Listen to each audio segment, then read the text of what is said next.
The alarm blared throughout the USS Defiant, casting red light across the command bridge. Captain Jack Hawkins gripped the arms of his chair and stared at the main screen. Dozens of unknown vessels had appeared at the edge of the solar system, their designs unlike anything humans had ever seen. "Report," Hawkins ordered, his voice steady despite the tension in the air. Commander Susan Wright, his tactical officer, looked up from her station. "Sir, we count 73 alien vessels. They're massive. The largest is about 5 times the size of our biggest carrier." Hawkins nodded. Humanity had prepared for this day for generations. They had always known they weren't alone in the universe.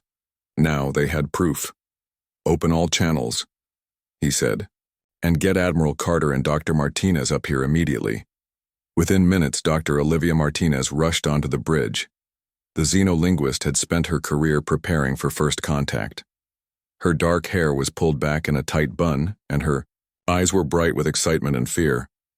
"Captain," she said, "are we receiving any transmissions?"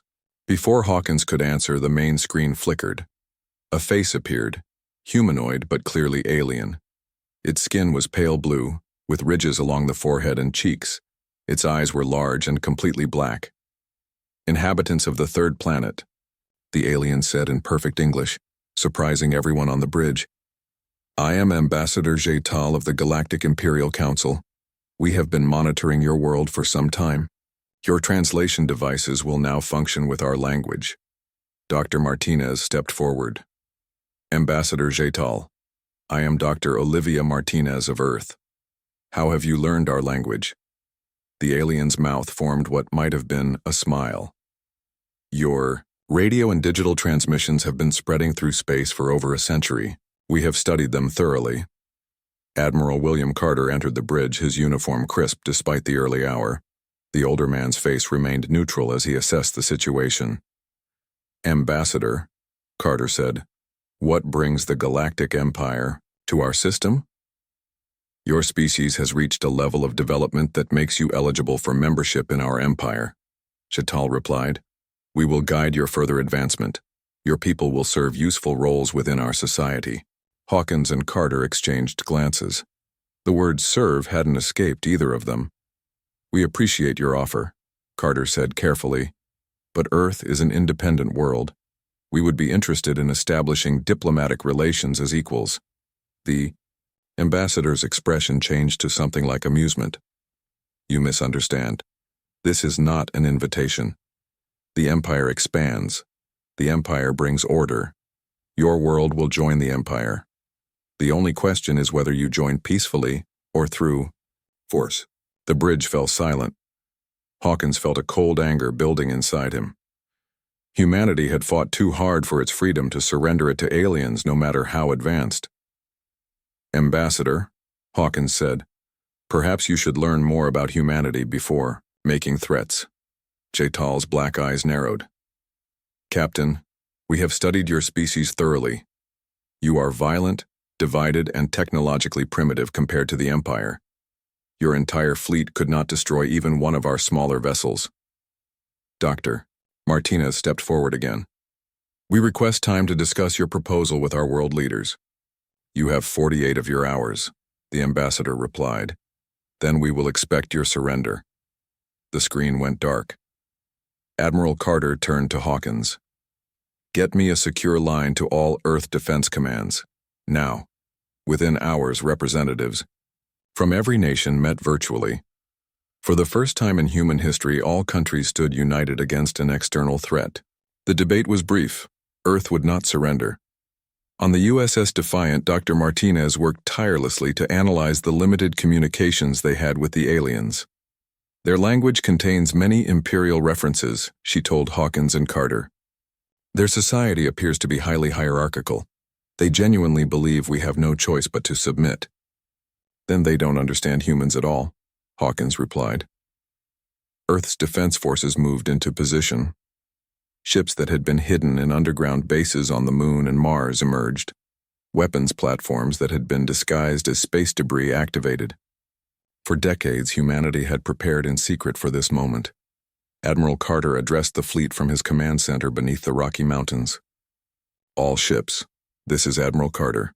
Today we face the greatest threat in human history, but we will not bow to tyrants, no matter where they come from.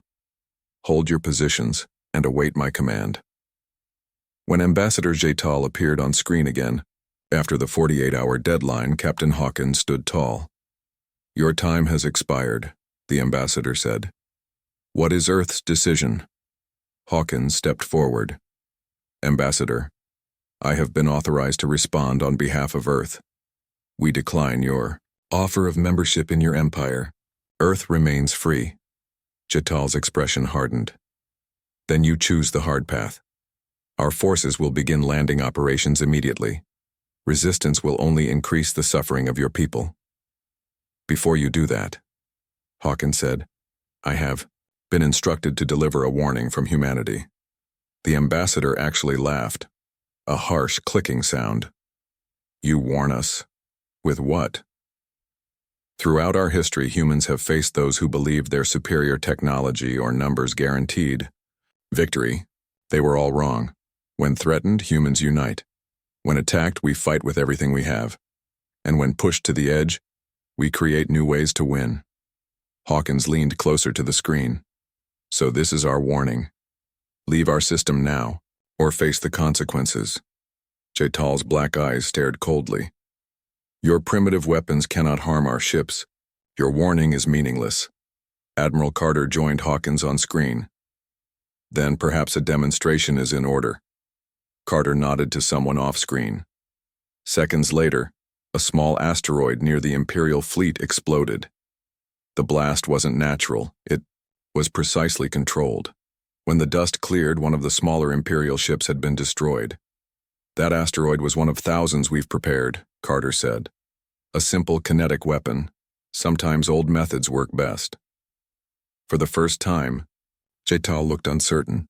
"This changes nothing. The Empire has conquered thousands of worlds. You have merely guaranteed that your defeat will be more painful." The screen went dark again. "All ships, battle stations," Carter ordered. "They're coming." Dr. Martinez looked at the tactical display as Imperial ships began to move. "They still think this will be easy," she said quietly. Hawkins nodded. "That's their first mistake."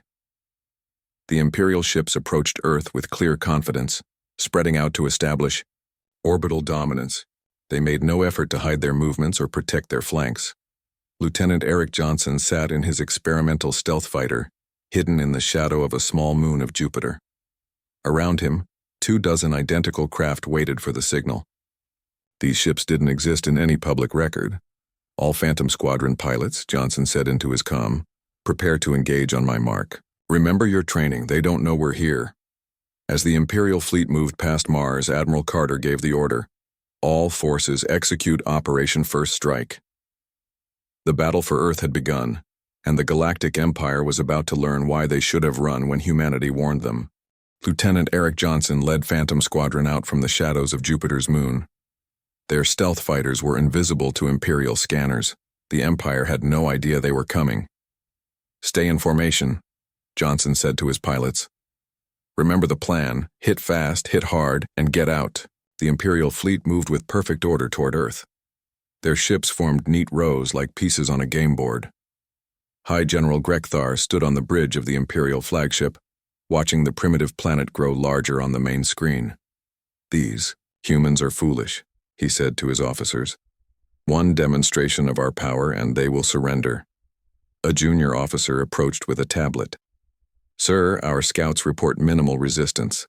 Their primitive vessels are falling back." Grekthar smiled. "As expected. Begin the landing sequence for our first wave." Back on the USS Defiant, Captain Hawkins watched the Imperial ships advance. Commander Wright stood beside him, monitoring the tactical display. "Phantoms are in position," Wright said quietly. "Johnson reports all systems green." Hawkins nodded. "Tell him to wait for my mark." He turned to Dr. Martinez. "Any progress on their communications?" Dr. Martinez looked up from her station. "Yes, Captain. Their system is complex but follows patterns. I've identified a weakness in their encryption. They update their codes every 30 minutes, but there's a 3-second window where they're vulnerable." Can we exploit that? Martinez smiled. With Commander Wright's help, yes. We can insert false commands or disable their communications entirely. But we only get one chance before they realize what we've done. Hawkins turned to Admiral Carter on the screen. Admiral, we have an opportunity. Request permission to proceed with Phase 2. Carter's face was grim. Permission granted, Captain. Show them what humanity can do. On the ground, General Peter Rodriguez prepared Earth's land defenses. Soldiers and civilians worked side by side, setting traps and preparing fortifications. Rodriguez had fought in many wars, but never against aliens. Still, the principles remained the same. Remember, he told his officers, they expect us to fight conventionally. We won't. Every street, every building, every hill will be defended in ways they can't predict. In orbit, the first Imperial ships entered Earth's atmosphere. They were transport vessels carrying thousands of soldiers. The Imperial troops were confident. They had conquered hundreds of worlds. Earth would be no different. On the Imperial flagship, High General Grekthar received unexpected news. Sir, we're detecting strange energy readings from the third planet's moon. Before he could respond, the entire bridge went dark. Emergency lights came on seconds later. What happened? Grekthar demanded. Communications are down, an officer reported. We can't contact the invasion force. Impossible. Fix it immediately. While the Imperials scrambled to restore their systems, Lieutenant Johnson gave the order to his squadron. All Phantoms, execute attack pattern Delta, 24 stealth. Fighters raced toward the Imperial flagship. They were nearly invisible using technology the Empire had never encountered. Each fighter carried special weapons designed for one purpose, to disable, not destroy. Johnson aimed at the flagship's communication array. Fire targeted EMP missiles, he ordered. The missiles struck with precision. On the Imperial ships, more systems failed. Their shields were designed to stop energy weapons and physical projectiles, but these weapons were different. Meanwhile, Commander Wright executed the plan she had developed with Dr. Martinez. During the 3-second window when Imperial communications were vulnerable, she inserted false commands into their network. Half the Imperial fleet suddenly received orders to fall back. On the Imperial flagship, confusion reigned. Sir, the second wave is retreating, an officer reported to Grekthar. I gave no such order, Grekthar shouted. Command them to hold position. We can't, sir. Communications are still down, and our engines are not responding either. For the first time, Grekthar felt a flicker of concern. These humans were not behaving like any primitive species the Empire had encountered before. Thoi. Transport ships that had already entered Earth's atmosphere continued their descent, unaware of the chaos above. They landed in open areas near major cities, exactly as planned. Imperial soldiers marched out, weapons ready, but Earth's forces were waiting.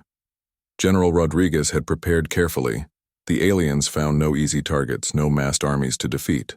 Instead, they faced hidden snipers, remote-controlled drones, and terrain that had been subtly altered to channel them into killing zones.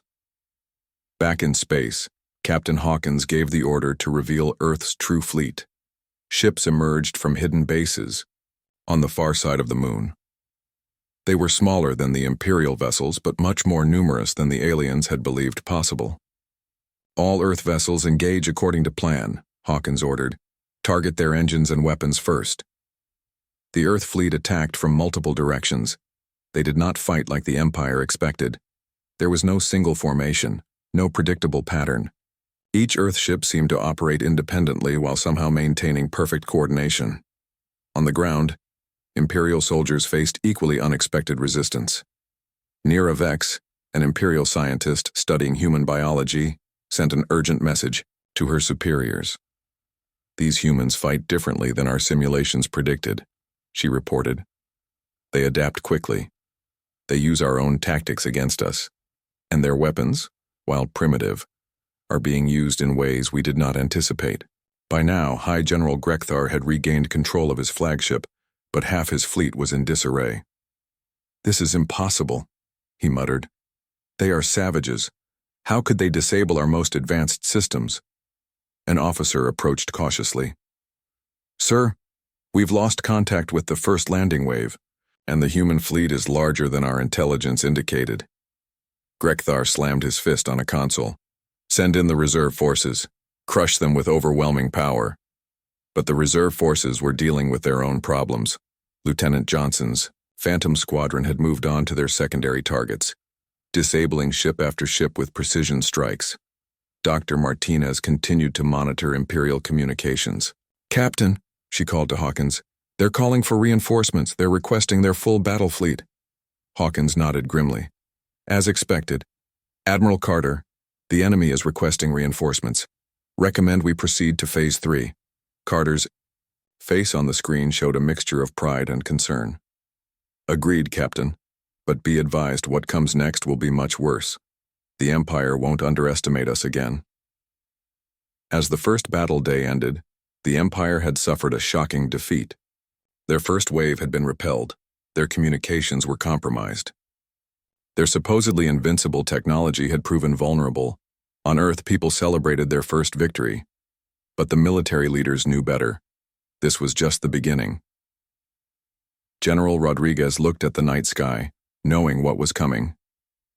"They'll be back," he said to his officers, "and next time they'll be angry." In deep space, Imperial reinforcements were already on their way. The full might of the Galactic Empire was about to descend on Earth. The real war was just beginning. 3 weeks after the first battle, Earth faced a much larger threat. The Empire's main battle fleet arrived, over 500 ships that darkened the sky like angry storm clouds. Imperial Executor Kravos stood on the bridge of his command ship. He was not like Ambassador Jaital or General Grekthar. He did not smile. He did not underestimate his enemies. The Emperor had sent him personally to crush the human resistance. "These humans have been fortunate, not clever," Kravos told his officers. "We will not make the same mistakes twice." The new Imperial fleet did not follow the same patterns as before. They stayed out of range of Earth's weapons. They jammed all frequencies to prevent Dr. Martinez from intercepting their communications. They seemed to have learned from their first defeat. Admiral Carter called an emergency meeting with Earth's defense leaders. Captain Hawkins, Commander Wright, General Rodriguez, and Dr. Martinez gathered in the underground command center. "They're being more careful this time," Carter said, pointing to the display showing the Imperial fleet. "They're setting up a blockade around Earth. They plan to cut us off before attacking." General Rodriguez looked worried. "My ground forces are ready, but if they control orbit, they can strike anywhere." Dr. Martinez studied the new Imperial ships. "These vessels are different, more heavily armored, and that large one in the center, it must be their command ship." Hawkins nodded. "We need a new strategy. Our previous tactics won't work twice." Outside the meeting room, engineers and scientists worked around the clock. Among them was Ryan Cooper, a civilian engineer who had been studying the damaged Imperial ships from the first battle. He rushed into the command center holding a small device. "Admiral," Cooper said, "I think I've found something. Their technology is advanced, but their power systems are vulnerable to specific electromagnetic pulses. We can adapt our weapons." The same moment, Dr. Samuel Freeman entered with his research team. "We've made progress on their shield technology," he reported. "Their shields block most weapons, but they have a fluctuation pattern. If we time our attacks precisely, we can penetrate them." Carter looked at the two men with renewed hope. "Get to work with our weapons teams immediately." But before Earth could implement these discoveries, the Empire launched its attack.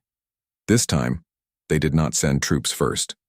Instead, they targeted Earth's major cities with long-range weapons: New York, Beijing, Moscow, London. One by one, the great cities of Earth faced devastating attacks from orbit. Millions died in the first day alone. In the ruins of Chicago, Major Lisa Reynolds led survivors to underground shelters. Unlike the regular military, Reynolds commanded special forces trained for the worst-case scenario: occupation. "Stay quiet and keep moving," she told the group of civilians following her. The Imperial ground forces will land soon. They'll target infrastructure and government buildings first. A young woman looked up at the sky, where Imperial ships could be seen, through the smoke. Can we still win this? She asked. Reynolds checked her weapon. This isn't about winning one battle anymore. It's about surviving long enough to fight back. Across the planet, similar scenes played out. The Imperial forces were overwhelming. Earth's space fleet fought bravely but was pushed back again and again. Captain Hawkins watched helplessly as his ships were destroyed one by one. Fall back to defensive position Delta, he ordered the remaining fleet. Protect the lunar bases at all costs. On the lunar surface, Vice Admiral Daniel Morris oversaw Earth's last line of defense, a massive array of weapons pointing toward space. These were Earth's most powerful weapons hidden until this moment. Charge all systems, Morris ordered. We only get one shot at this. Back on Earth, Imperial troops began landing in the devastated cities. They faced little organized resistance. At first, they established control zones and began rounding up humans. In the occupied zones, however, something unexpected happened. Instead of surrendering, citizens formed resistance cells. Major Reynolds' forces weren't alone. In every city, humans fought back with whatever weapons they could find. Imperial Executor Kravos was not pleased. These humans are like insects, he told his officers. Crush one group and another appears somewhere else. He decided on a new approach. The Imperial fleet targeted smaller cities, destroying them completely as examples. They expected the humans to lose hope. They were wrong. In an underground lab beneath the Rocky Mountains, Ryan Cooper worked with a team of engineers on captured Imperial technology. They had discovered that Imperial computers used different principles than human ones but could be hacked if approached correctly. Their systems are connected across all ships, Cooper explained to Admiral Carter. If we can access one, we might be able to affect them all. Dr. Freeman's team made similar progress. With shield technology, we've developed a weapon that can create a precise resonance frequency, he said. It won't destroy their shields, but it will create a temporary window to send something through. Carter nodded. How soon can these be ready? 2 weeks for the eye. Shield penetrator, Freeman answered. Cooper's system might take longer. We don't have weeks, Carter said grimly. The Empire is advancing every day. On the moon, Vice Admiral Morris watched as Imperial ships approached his position. His weapons were charged and ready, but he knew they wouldn't be enough to defeat the entire fleet. All units, he said over the comm, prepare to execute Operation Last Stand. The lunar weapons fired simultaneously, targeting specific vulnerabilities in the Imperial ships. 20 enemy vessels exploded immediately, but there were hundreds more, and they returned fire with devastating effect. The lunar base shook under the assault. Morris ordered his personnel to evacuate. Get back to Earth, he told them. The resistance will need every fighter. As Morris stayed behind to coordinate the retreat, he sent one final message to Admiral Carter. The moon is lost. Activate the Trojan horse. Carter received the message in the underground command center. His face was grim as he turned to Hawkins and the others. It's time for our most desperate plan. Dr. Martinez looked concerned. Operation Trojan Horse? But it's not fully tested. We're out of options, Carter replied. The Empire thinks they've won. They don't realize we've been setting this trap since the beginning. He turned to a communications officer. Send word to all resistance cells. Phase 1 of Operation Trojan Horse begins now. Across Earth, in every occupied zone, Major Reynolds and other resistance leaders received the coded message. They began preparing their forces not just for attacks, but for specific targets: Imperial communication nodes, power systems, and transport ships. In space, the remnants of Earth's fleet regrouped near Mars, seemingly defeated. Captain Hawkins addressed his remaining captains. The Empire believes we're running. Let them think that. Meanwhile, we'll prepare for the most important mission of our lives. As Imperial Executor Kravos watched Earth burn from his command ship, he felt satisfaction. The humans had fought harder than expected, but the outcome was never in doubt. The Empire always won. What he didn't know was that humanity's true plan was just beginning. The resistance on Earth, the seemingly defeated fleet, the destroyed lunar base, all were parts of a strategy more cunning than the Empire could imagine. The darkest hour for Earth had come. But as humans had proven throughout their history, they were most dangerous when they seemed defeated. 2 months into the war, Earth seemed defeated. Half the planet was under Imperial control. Major cities lay in ruins. The space fleet was scattered, but appearances can be misleading. In an underground facility beneath the Pacific Ocean, a new ship was being completed. It was unlike anything humans had built before. The humanity's will combined Earth technology with stolen Imperial systems. Captain Alicia Gardner walked through the massive ship, inspecting every section. She had been chosen to command this vessel, Earth's last hope. How much longer? She asked Chief Engineer Kevin Brooks. Brooks ran his hand along a glowing panel. 2 days at most. The hybrid engines are working better than expected. Gardner nodded. The humanity's will was not just a warship. It was a statement, proof that humans could adapt Imperial technology and improve it. In orbit around Mars, Captain Hawkins had gathered the remaining Earth fleet. The ships were hidden in the planet's shadow, invisible to Imperial scanners. Hawkins studied the tactical display showing Imperial ship movements. "They're getting comfortable," he told Commander Wright. "Their patrols are becoming predictable." Wright smiled slightly. Exactly as Strategic Director Armstrong predicted. Michelle Armstrong was the mastermind behind Earth's war strategy. From a hidden base in Antarctica, she coordinated the global resistance. Her plan had many parts, all leading to one critical moment. Operation Trojan Horse enters Phase 2 tomorrow, she informed Admiral Carter via secure communication. "Major, Reynolds' teams are in position. The timing must be precise." Carter looked tired but determined. "The humanity's will be ready. What about Cooper's project?" "His team has succeeded," Armstrong replied. "The virus is complete. It will affect their entire network." On the Imperial command ship, Executor Kravos received an unexpected visitor. Imperial Prince Zoreth, son of the Emperor himself, had arrived to observe the final stages of Earth's conquest. "My father grows impatient," the young prince said. He expected this primitive world to be fully under control by now. Kravos bowed. "The humans are unusually stubborn, Your Highness, but they are nearly defeated. Their resistance is limited to small attacks that accomplish nothing."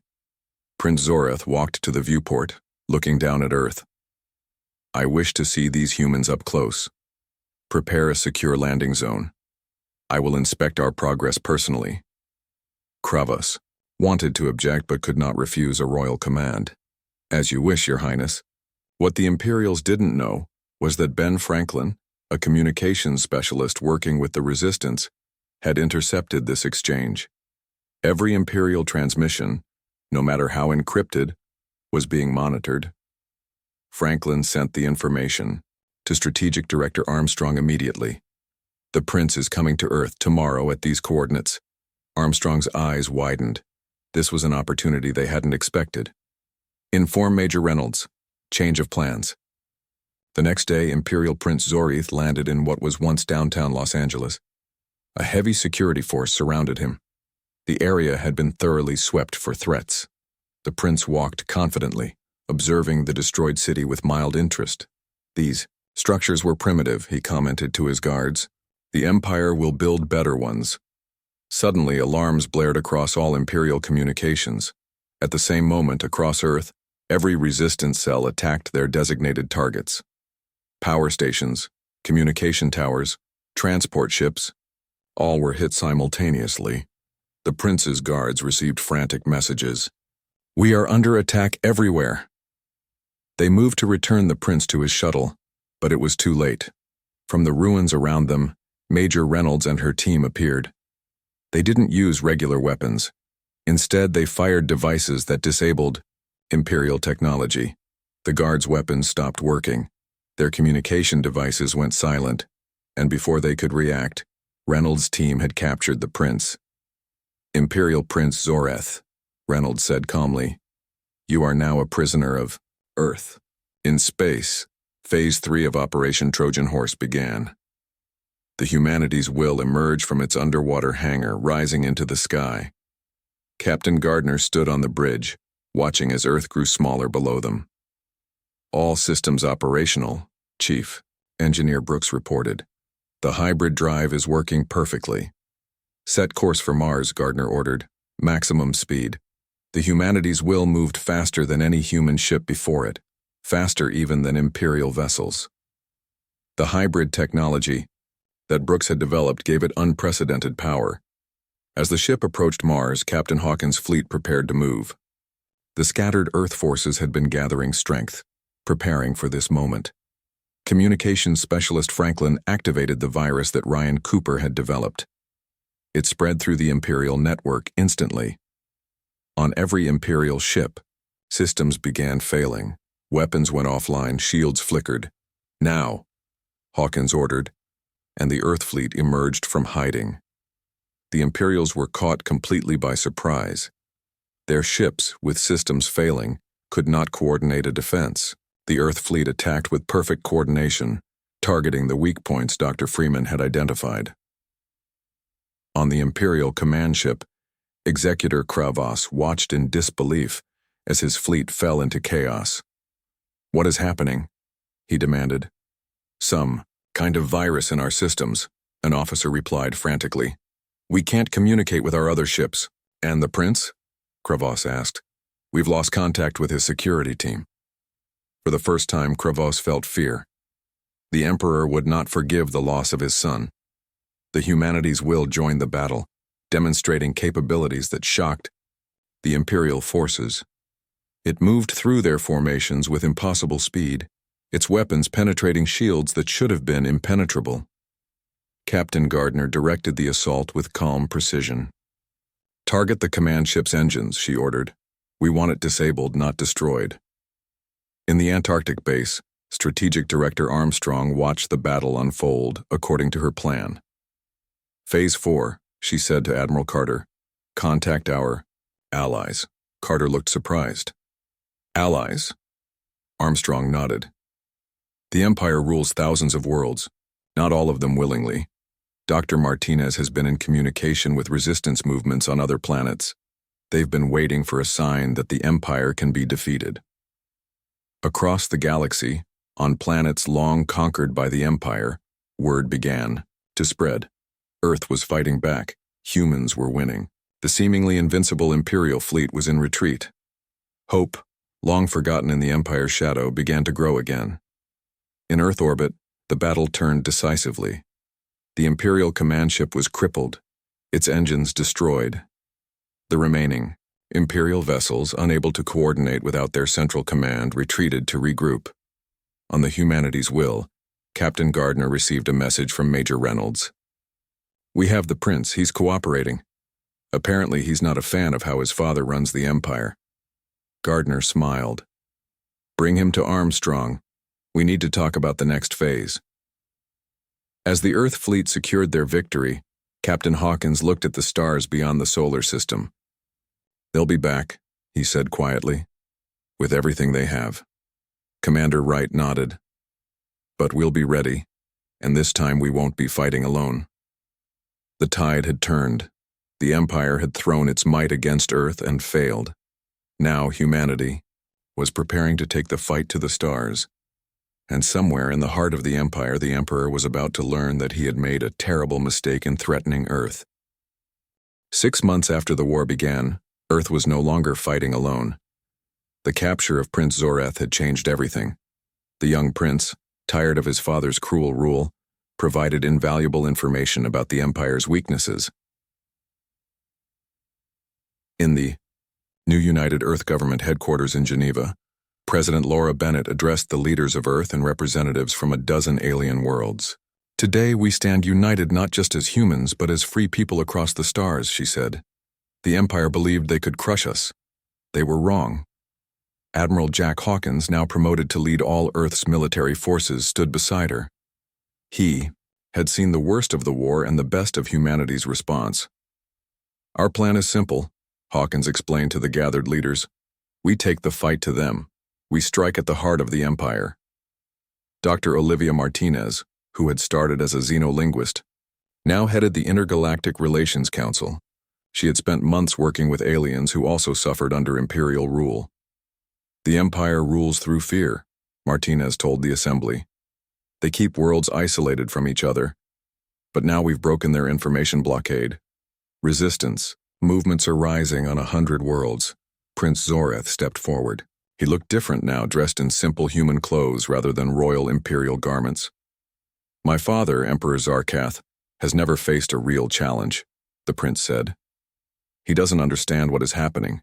He believes this is just one troublesome planet, not the beginning of a revolution. Earth had changed dramatically. Cities were being rebuilt. Factories worked day and night to produce new ships using the hybrid technology that Chief Engineer Brooks had perfected.